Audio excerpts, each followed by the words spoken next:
Shalom everyone and welcome to Busisiwe, blessed in English, Baruch in Hebrew, which means increase, fruitfulness and multiplication. My name is Abigail. In today's teaching, we'll be concluding on the series which we started entitled Hashatan, the adversary and the imposter. We're looking at in what ways is he coming about as an imposter? In what way is Hasatan coming about as an adversary, the one who come to oppose that which is of Yahuwah, the one who exalts himself as if he is Yahuwah, or who wants to be Yahuwah, or as the word tells us that he said in his heart that he can be exalted and be like the Most High. So when we look at his tricks, his works, the reason why we're going through these teachings is that our eyes are opened to his schemes. For in so many ways, he comes across as an angel of light, or as a malak or a messenger of light. And so does his his messengers as well. They come as messengers of light, masquerading or disguising as angels of light. So we've also picked up that there's so many ways as we're going through these teachings, how he challenges that which is of Yahuwah by coming as an imitation, something that looks like what Yahuwah is doing or how Yahuwah is. And in today's session, in today's teaching, we'll then be looking at the words. What are the words that at face value, they look innocent, they look okay, and even the meanings or the understanding of those words that we've been given make sense, but with further information that is now available, we now understand that no, there's actually other meaning or certain meanings behind that which we thought we were understanding, behind the words that we thought we were understanding. So it comes across as a facade that looks legit, that looks innocent, but if you dig deeper, then you're able to understand what do these words mean. And that's why then in today's session we'll be looking at a topic called words or letters are consequential. Actually, initially I wanted to say that words or letters are not inconsequential, because people take words lightly. People take letters lightly, like, oh, it doesn't mean anything, it's just words. No, it is not just words. Words carry meaning. Words are consequential. Words have significance. Words are important. So that's why even the word tells us that life and death is in the power of the tongue. What you say, whether you mean it or not mean it, whether you understand it or not understand it, the fact that you declare something, you are already putting something in motion by the words that you speak. And that's why it's even important how we name our children. We have to name our children with the words or the names that are speaking life to them, that speaks destiny to them, not just words to just compare or names to just compare one person from the other.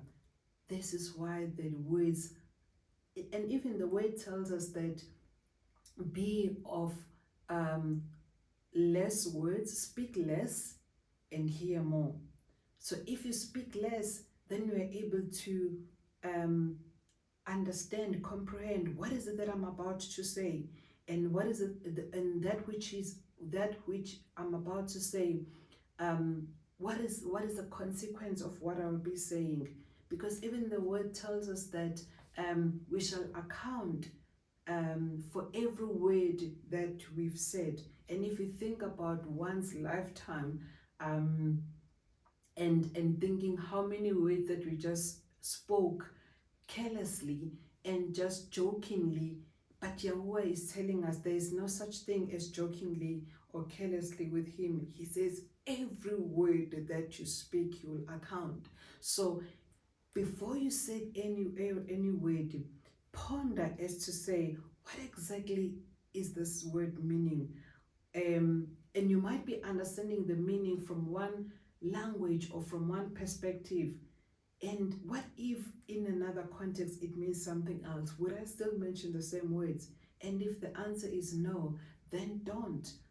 So this is the reason why we're looking at then how I truly believe that Hasatan has also, in all the scheming that he's been working to exonerate himself, to challenge Yahuwah, to undermine Yahuwah and his people and what he does, and to sow tares in the field of Yahuwah where he planted the wheat. He also uses words which come across as purely innocent and really not meaning anything. Now, we're going to the scripture in the book of Revelations, chapter 13, verse 16 to 18. And it reads, and I'm reading from CEPHER version. And I spoke about the CEPHER version. It's one of the versions that have replaced the names that have been changed. CEPHER version is CEPHER. And it reads, Revelations chapter 13, verse 16 to 18. And he causes all, both small and great, rich and poor, free and bond, to receive a mark in their right hand or in their foreheads, and that no man might buy or sell save he that has the mark, or the name of the beast, or the number of his name. Here is wisdom. Now I'm going to pause there. When you read the scripture, and then the scripture says, here is wisdom, you need to, even if you were not concentrating, you need to say, okay, what is this wisdom that I'm about to hear, or that I'm being, is always being highlighted? It's like saying, this is a mystery, or this is a secret, or this is what you need to understand. So it means it's not, it's not out there clearly understandable or simply put in the open. There's some wisdom that is needed for you to be able to understand what is being said. And that's why also what we understand about the parables need wisdom, because they're not just words or scenarios spoken in the open or in the plain, but there are hidden meanings behind the parables that are being spoken. So this particular verse says, here is wisdom, let him that has understanding. So one, this wisdom needs someone that has understanding, which means a simple man will not pick this one up. That means if you just reel and scroll through the scriptures, you will not pick this one up, because it says, here is wisdom, let him that has understanding calculate the number of the beast, for it is the number of a man, and his number is. Now, again, before I finish this verse, the issue about understanding, what is it that needs understanding?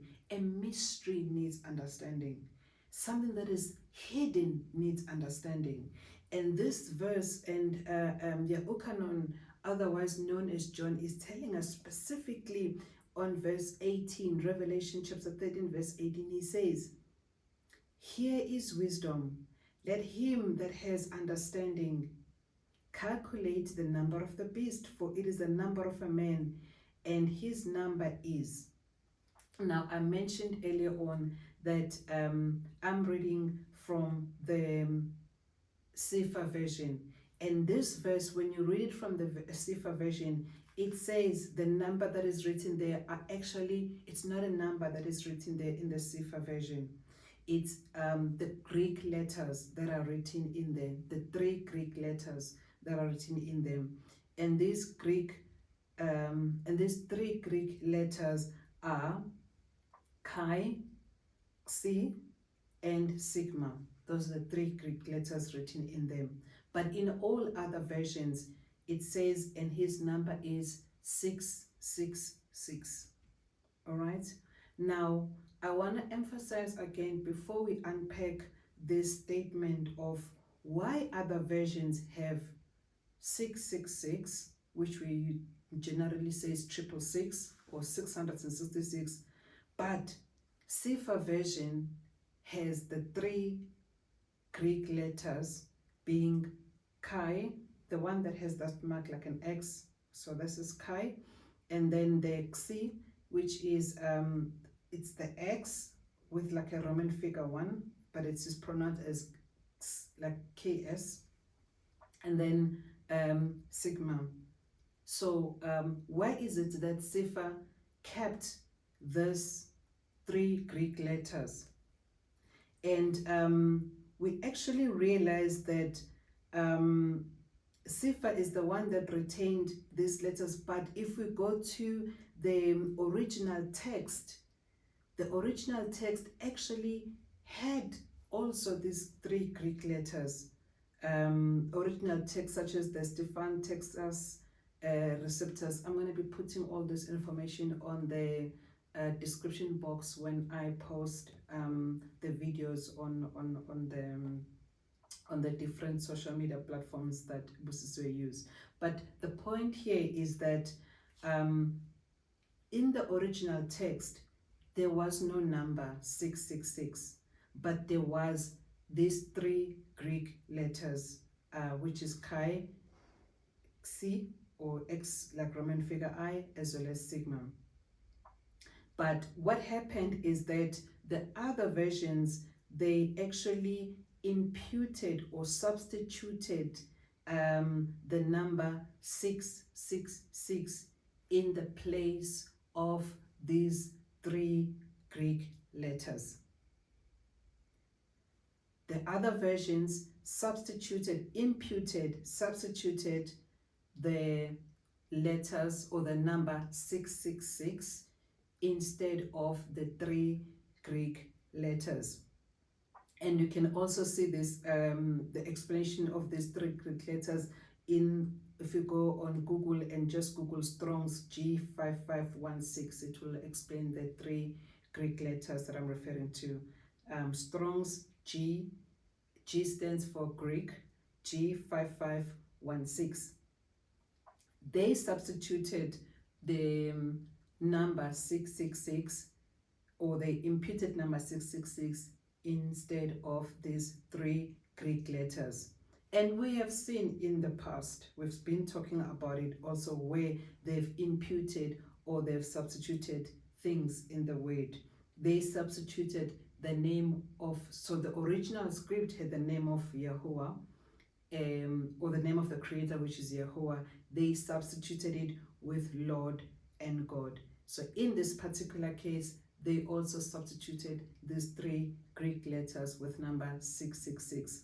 And why did they substitute these 3 Greek letters with the letter 666?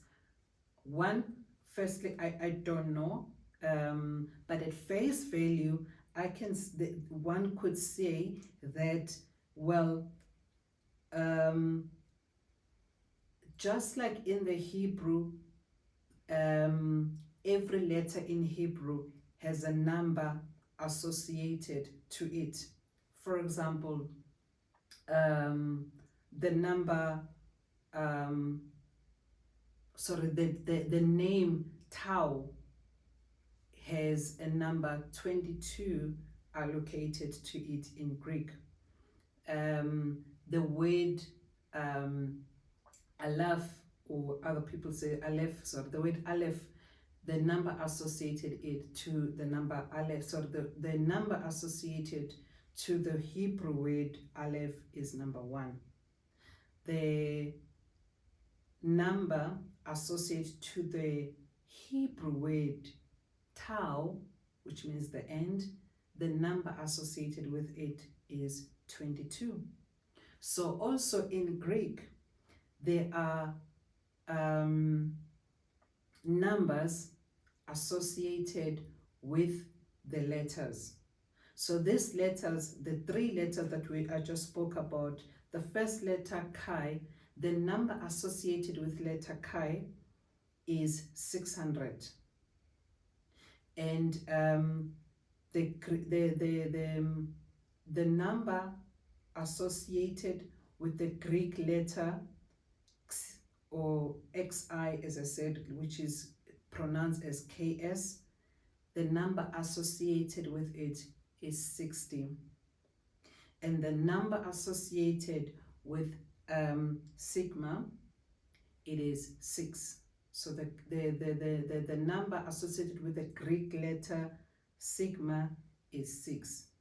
And then remember, these are three letters. So if chi is associated with 600 and xi is associated with 60 and sigma is associated with 6, so then it is 666. So one at first value would be able to say, okay, the translators replace the three Greek letters with the numbers, being the numbers associated with each of these letters, adding up to or making 666. But now let us assume that these letters were not substituted for numbers. Would they have a better meaning? Would we have an understanding of what these letters mean if they were not replaced with the numbers? So now let us look at these letters in terms of what do they mean or what do they represent, assuming that they were not replaced with the numbers that are associated with them. The letter chi, which is X, is a Christian symbol often associated with Christ.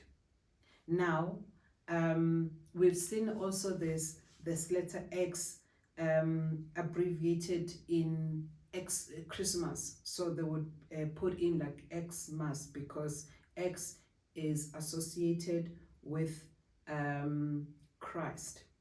And this information, you can actually go and Google it and just say X, what is it associated with from the Christian symbol? And this information, I also got it from Google.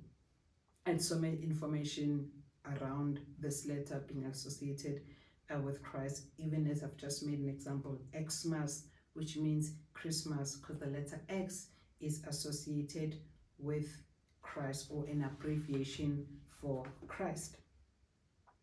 All right, then the second letter, which is X, or like X Roman figure I, that is an abbreviation for letter, I think it's pronounced as Xalon or Xulon. It's Xulon, Salon, Xalon, Xulon, Salon or Solon, but it's Xulo. Now this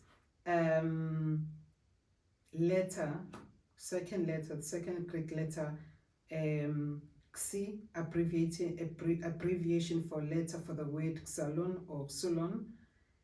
The meaning of it means wood. That which is made, it means wood. When you Google it, it means wood, or that which is made of wood as the beam from which anyone is suspended. It also means a cross. And this, like as I've just said, please Google it. You can get this information and just say abbreviation letter, or what does Xalon or Xulon, Solon, Xalon, what is the meaning of it? It will just come across as, it will give you the information that it is wood, that which is of wood, or as a beam from which anyone is suspended. It also gives, it says a cross. So that was the second letter. Then the third letter is, we pronounce it as sigma, but it's actually written as stigma. So the ST part is obsolete, kind of like silent. The T is silent in it. but it's written as stigma. Now, what is stigma? So if you Google stigma, it says a stigma is a hole or a mark pierced with a pointed instrument on the hands. So if you then take the three letters that we have just spoken about, the chi, which is a Christian symbol often associated with Christ, the abbreviation for Christ, as an example, Xmas or Christmas, which is shortened for Christmas. Xi, or which is X Roman figure I, which is an abbreviation letter for Xulon, which means wood, or that which is made of wood, as a beam from which anyone is suspended, or a cross. And then sigma or stigma with a silent T, or as I say, ST is absolute. A stigma is a hole or a mark pierced with a pointed instrument on the hands. So we can then conclude that then these three letters, they mean Christ on a cross. Now, then this is an issue. How could Revelations chapter 13, verse 18 says, "Here is wisdom. Let him that has understanding," which means this is a mystery, this is like a hidden message in it. "Calculate the number of the beast, for it is a number of a man, and his number is these three Greek letters that I've just explained." And conveniently, the translators, they decided to remove these three letters in most of the versions, but some of the versions, they kept these three Greek letters. As I mentioned, CEPHER kept these three Greek letters. As I mentioned, that also the original text had these three Greek letters. And now when we put together the understanding or the meaning of these three Greek letters, we see that Christ on a cross. And now what we do understand, which we will be going through, is the understanding of the cross.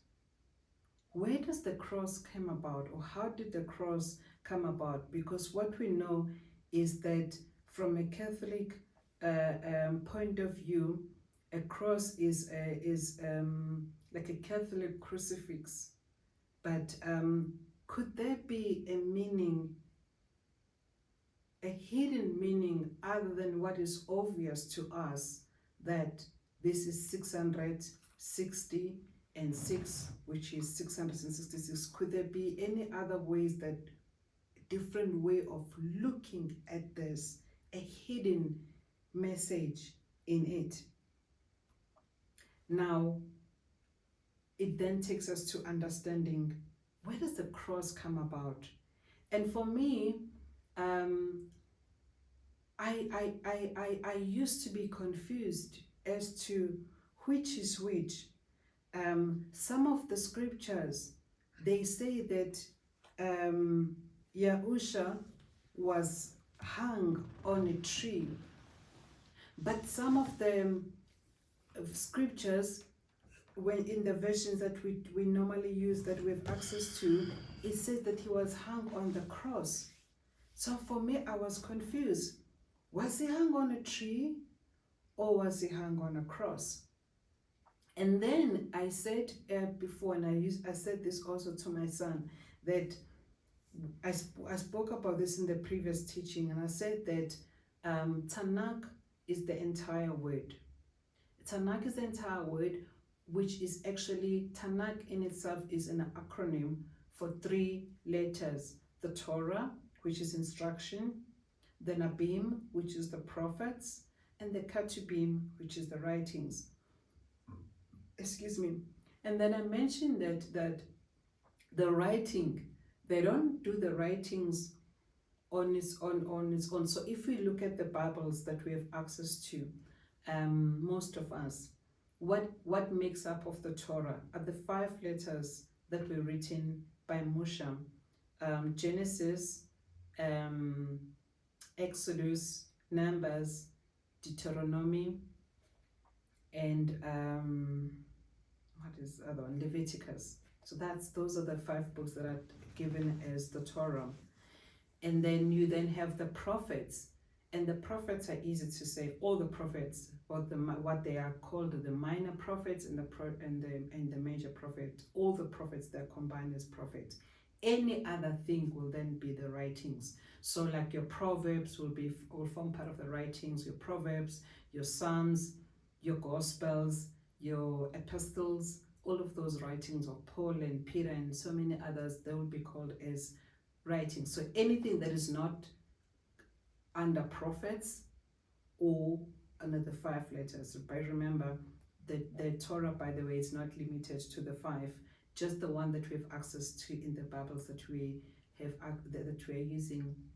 But there's so many books that were removed, such as the book of Yobelim or Jubilee, Yasha or Jasha. So many of those would form part of the Torah.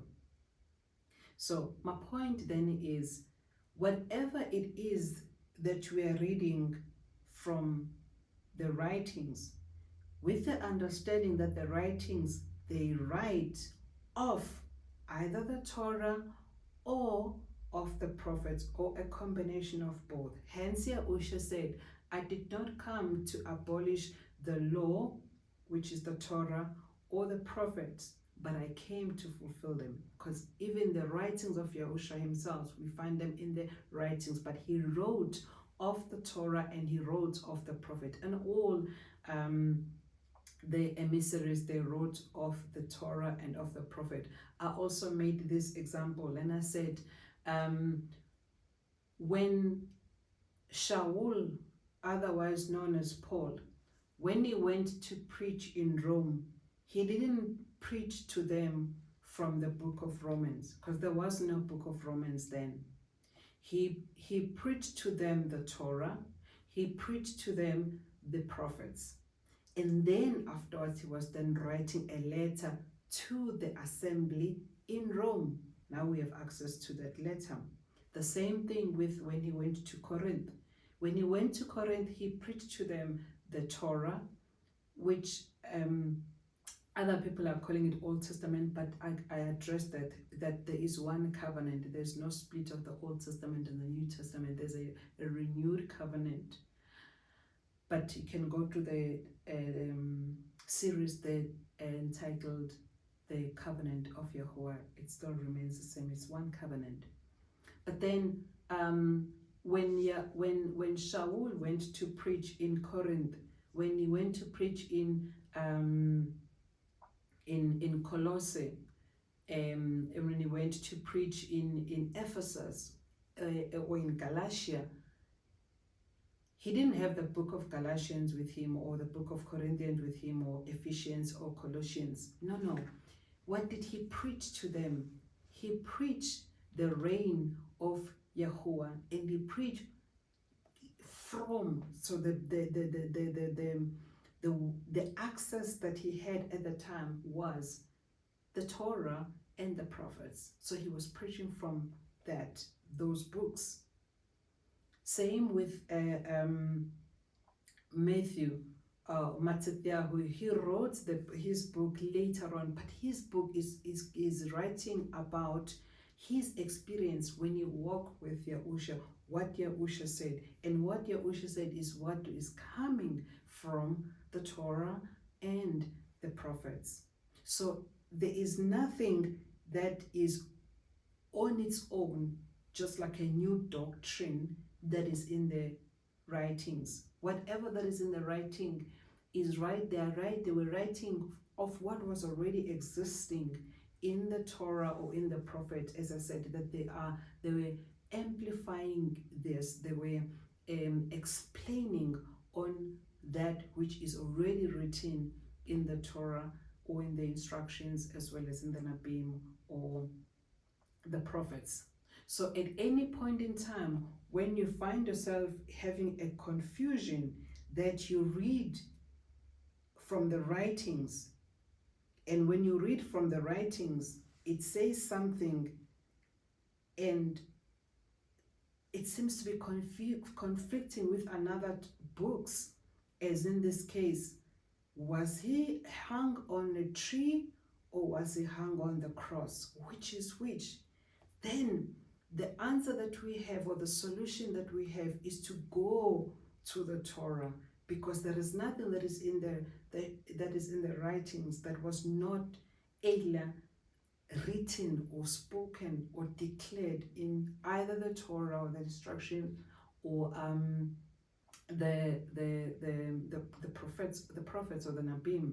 It's same thing, which is also it's a pity. One of the books that were removed is the book of Enoch.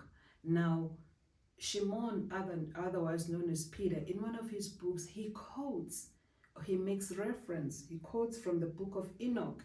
And if you don't have, and you've never heard of the book of Enoch, or you've never read the book of Enoch, you would say, what is this man referring to?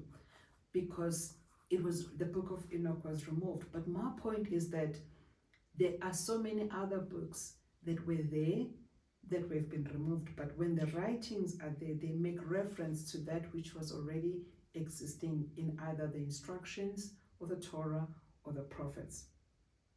The other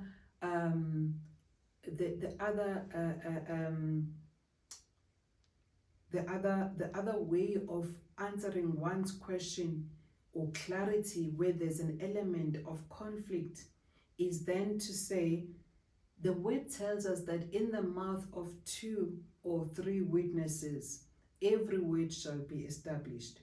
I spoke about this earlier on, that when I grew up, I was raised in a Christian family, and we were taught that whatever it is in the Bible is like gospel truth. It is just literally the words as they came from the mouth of Yahuwah.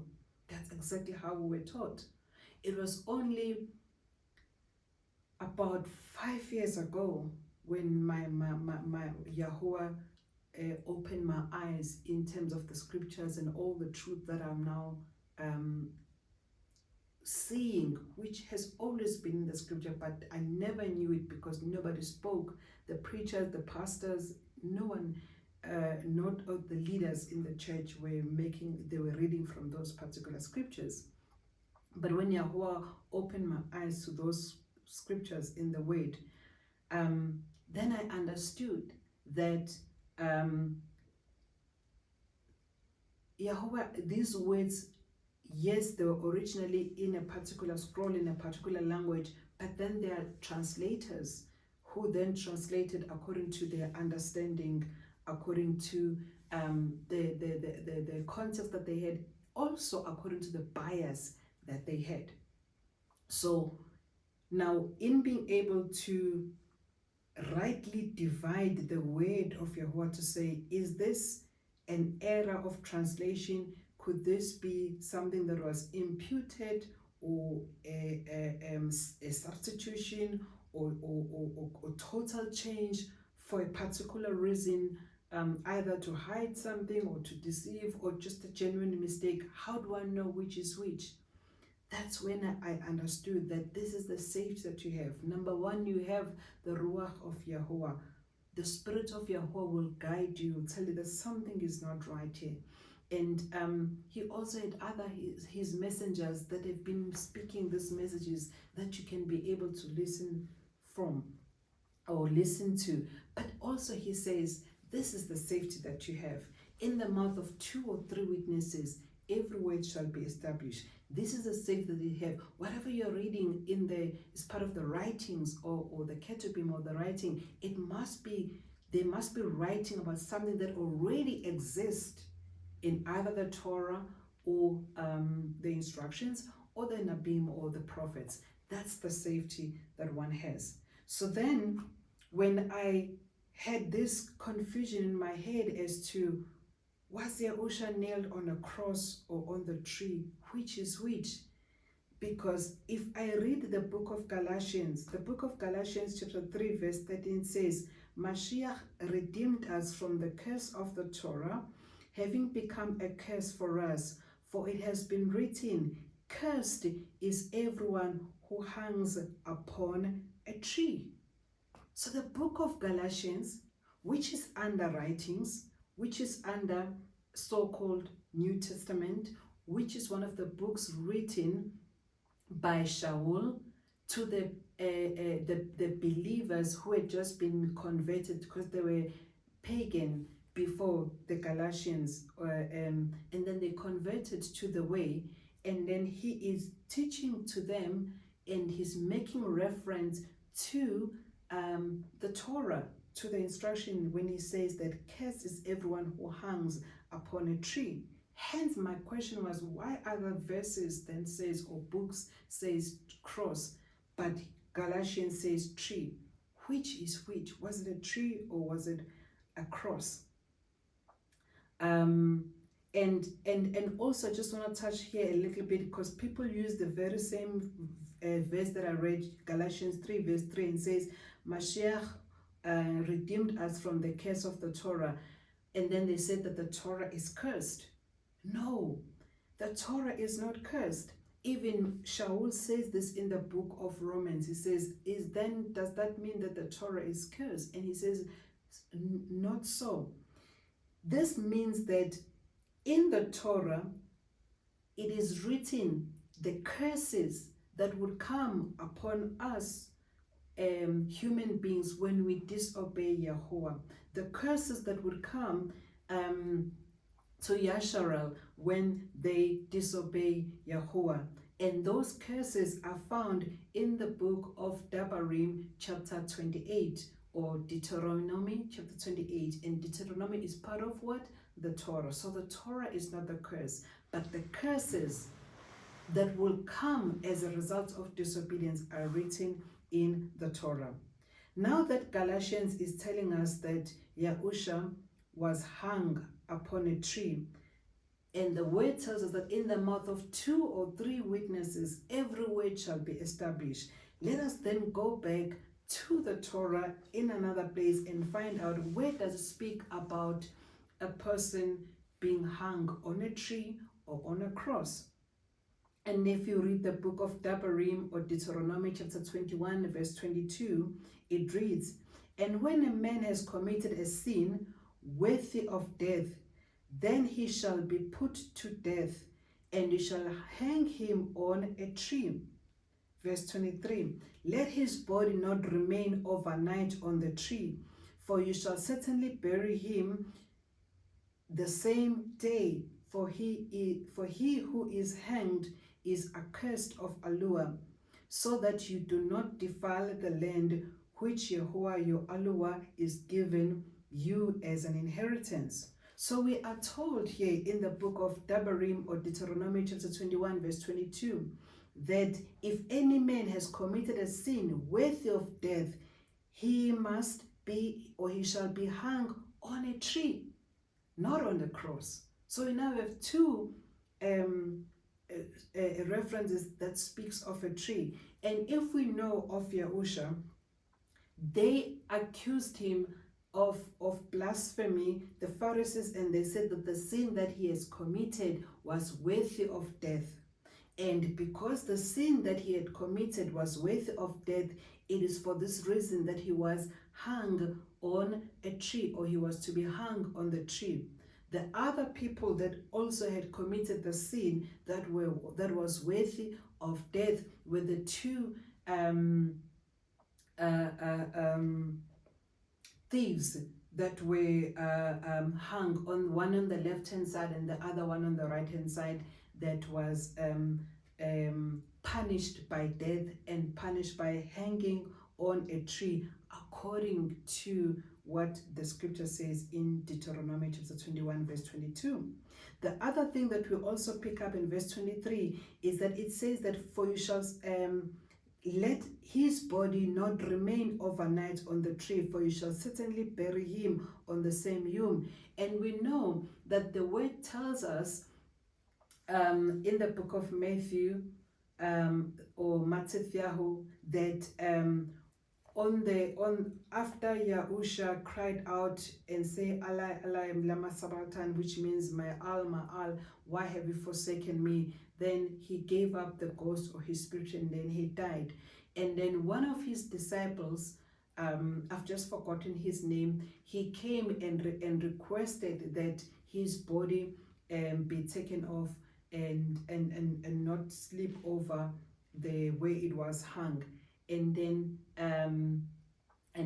the I think it was the leaders of the time, they agreed that his body can be removed, and they even said that they need to put the security or the guards to make sure that they don't go afterwards and steal the body and claim that he is arisen, because it said he was gonna be arisen. But what we see here is that exactly that which was spoken in Deuteronomy chapter 21 verse 22 to 23 happened with Yahusha, that even his body could not remain overnight on the tree, because that was the Torah, that was the commandment of Yahweh stated, or the instruction of Yahweh stated.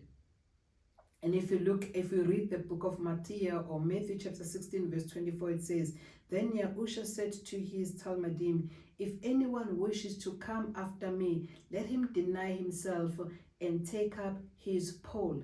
Now here's another point that I want to raise. If you read the versions, the BYNV version, which is the Besora of Nazarene version, BYNV version, or the TS 2009 version that we have access in our Bibles, the TS 2009 version, or also the CJB version, it makes reference to a pole. It says that Matthew chapter 16 verse 24, then Yahusha said to him, to his Talmudim, if anyone wishes to come after me, let him deny himself and take up his pole. But other versions, they say cross. Hence the whole confusion to say which is which. There's a difference between a pole and a cross. And now going back to those three Greek letters that we started with in this teaching, is that the letter Chi refers to Christ, and then the letter sigma refers to, the letter Xi or Xi refers to a beam or a cross, which then it's then concluded to be a Christ on the cross. So then, if I have this word that talks about, even in the Torah, about the tree, when did the cross came into being? How did it come about? And how did it come into the Christian sphere? Because it seems like this is something that came later. And if we then look, one of the most significant battles, so if we then look at the history of where the cross came about,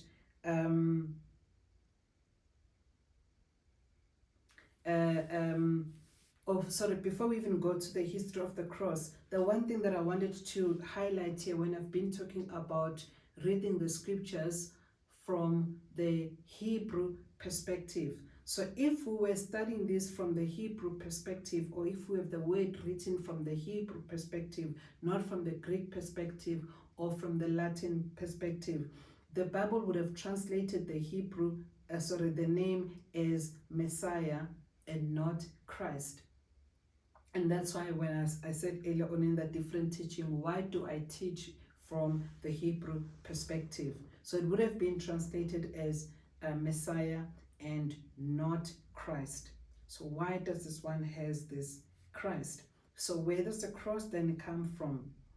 One of the most significant battles in the world history took place on the 28th of October 312 AD, after Constantine had a vision. So the cross came about, or the person that brought the cross into the Christian domain or in the Christian sphere, it came about with Constantine. By the way, this is the very same Constantine that changed the day of rest and the day of worship from the seventh day to the first day of the week. And this Constantine is now the one that is bringing about the cross. So how did this happen? On the 28th of October 312 AD, after Constantine had a vision, his father Constantius had been a co-emperor of the Western Roman Empire. Upon his death, upon his father's death, Constantine's father's death, his troops proclaimed that Constantine would be an emperor, and at the time he was 32 years of age. However, the other co-emperor, his name was Maxentius, was determined to hold Italy and Africa for himself. So we can see the spread of Roman Empire, that it even included Africa, Italy, which other people actually say that the entire Europe was previously the empire of Rome, but it was beyond Europe. It also included Africa as the empire of Rome. Maxentius was determined to hold on then to Italy and Africa for himself. To claim the empire, Constantine would have to defeat Maxentius. So for Constantine to claim this empire, he then had to defeat Maxentius. And then what we then see that what is written down as in history by the church historian Eusebius, he recorded that Constantine's account of the vision, and Eusebius admitted it would be hard to believe if Constantine had not sworn to its truth with an oath. So in the vision, it's that Constantine had, that is written down, it says that Constantine was praying to his father's pagan gods, beseeching him to tell him who he was and imploring him to stretch out his hand to help him in his present difficulties. So Constantine was praying to the gods of his fathers, as they were pagan and they were worshipping pagan gods, and he was asking him to stretch out his right hand and help him in his present difficulties, that his God reveal himself to him. While he was fervently praying, it is written, and an incredible sign appeared to him from heaven.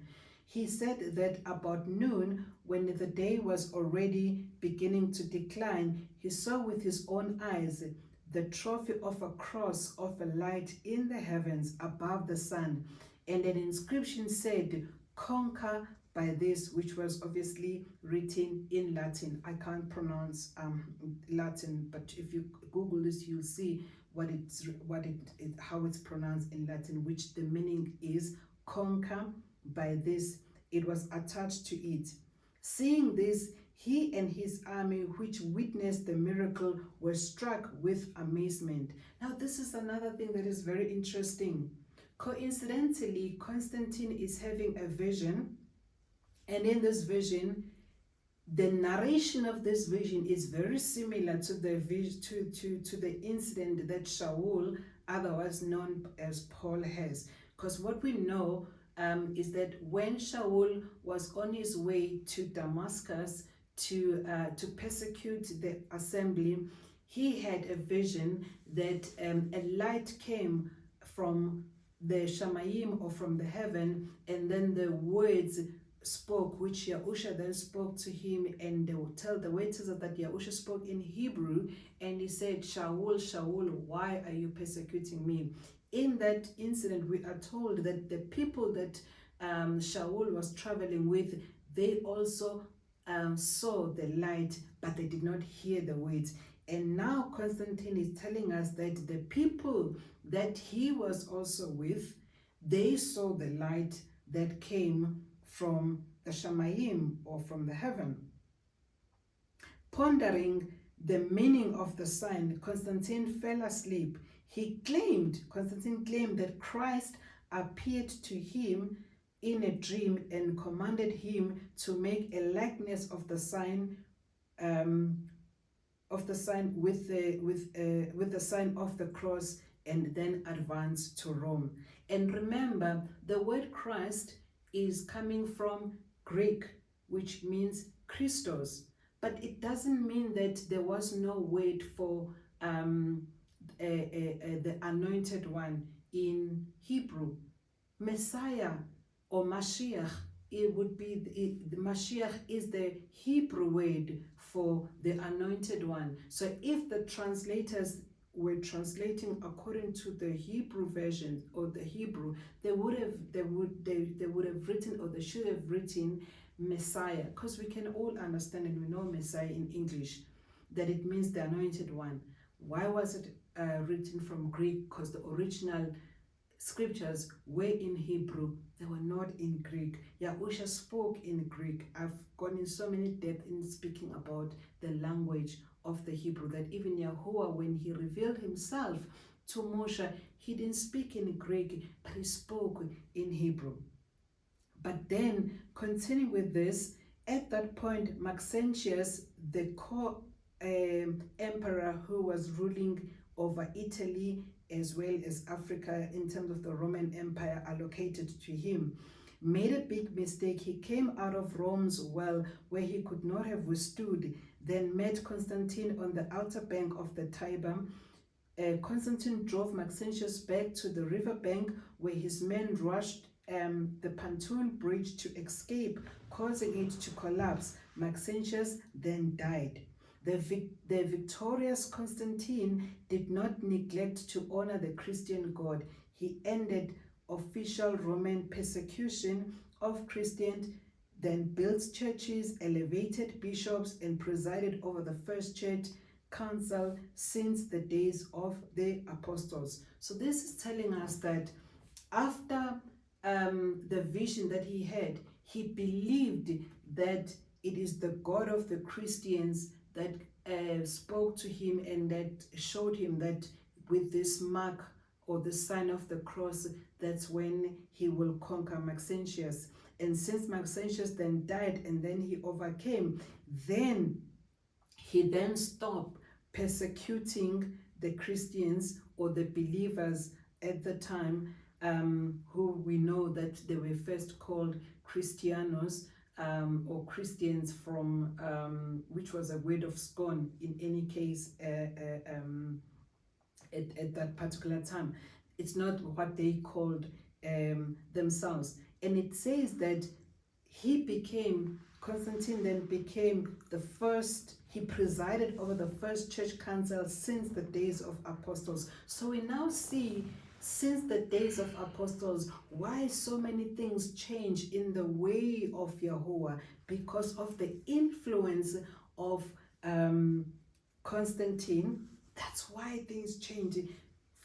Following the first century, following the death of the emissaries, that certain people then hijacked the way, hijacked the word, hijacked the faith, hijacked the way, the words of Yahuwah, but they were also mixing it with their own pagan beliefs or in it.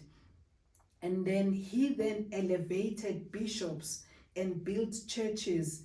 And we know that the church, the first church that this is referring to, is the Catholic Church, because that was the only church that was there at the time. So the emperor's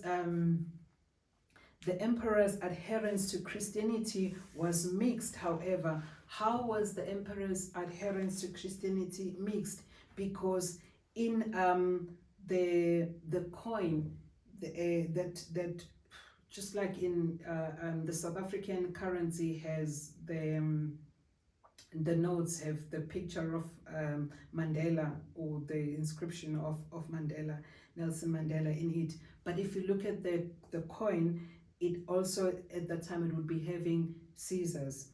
And in this particular coin, we see the depiction of the god Sol Invictus, and issued a proclamation that Sunday would then become the day of rest. So we see the mixture that is happening is that while Constantine is now elevating the church, no longer persecuting the Christians, because he believed that the Christian God is the one that caused him to win over Maxentius by the cross, or the vision, the sign of the cross that he gave him, that he also issued a proclamation that Sunday would then become the day of rest. Why Sunday? Because he was worshipping the god of the sun, hence it is called Sun Day, which is Sol Invictus.